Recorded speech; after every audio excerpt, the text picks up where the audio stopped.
Oh, actually, Rusty, I see during the application process, there is a screening question about salary expectations. How do you answer without locking in? Good question with that. So what I would do is do your research first. So if you can look on Glassdoor, salary data, things like that, see if you can get a range. If you can for that company, see if you can at least get a mid-range for that job title in this area. So that at least gives you something so you don't overprice yourself. I would say if you're looking at something where the median range is, let's say 75, I would ask for about 85, maybe 90, just depending on how you feel there. But I would say 10K more is typically fine. If they give you the range, always go for the top of the range. And then from there, you can still ask for room for negotiation. Because with that, you can say, listen, after discussing this job, understanding the role better, hearing about the company, and understanding the hours this would take and things like that, in addition to this information, I would like to ask for this salary. So at that point, you have more information you can pull on at the end if you do have to give a number at the beginning. So rule of thumb, 10K more if you can. You can always discuss it at the end now that you have more information. So I would utilize that.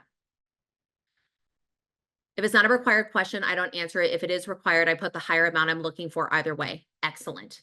The only time, honestly, this normally happens at like nonprofits or companies where they just don't have that kind of money, is if you come in and you're like, oh, it's a coordinator position, I'm asking for 100K. That's when you automatically get dropped. So I think we all know if you do your research, you should be completely fine. It's just when you go massively overboard and it's like a company that just doesn't make that kind of money. I don't know if I would put 0. I think they do like to have a basis. They're probably like, oh, a typo or something like that. If you don't put it, they will ask you at the phone screen. So I will say all it is delaying the inevitable. So it's pros and cons, but I would say if you can put it in 10K more than what the median is for that position in the area, that's probably your safest bet.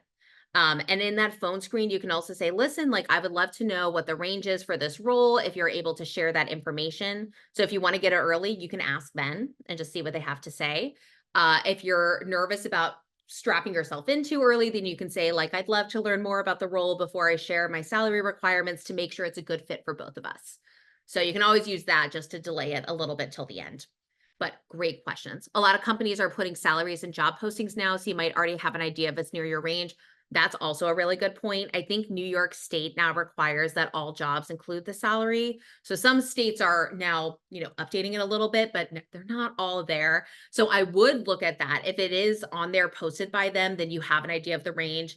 Go for the top if you can. If they don't post it, that's when you got to do your background research on your own.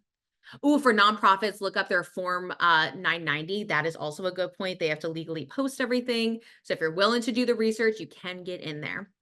So good points in here. We'll definitely be mentioning that you should save the chat after this, by the way, because there is some good intel in here.